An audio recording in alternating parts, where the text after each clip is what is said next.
So what's up guys,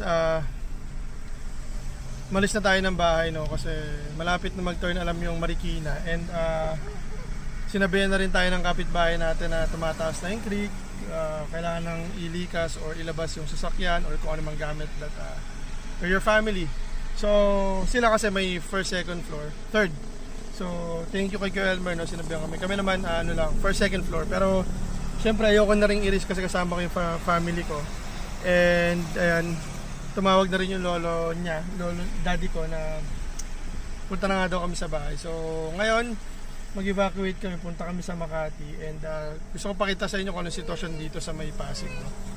So last Typhoon Karina, ganyan din yung ginawa no? Ginawang parking talaga tong Floodway Pasig.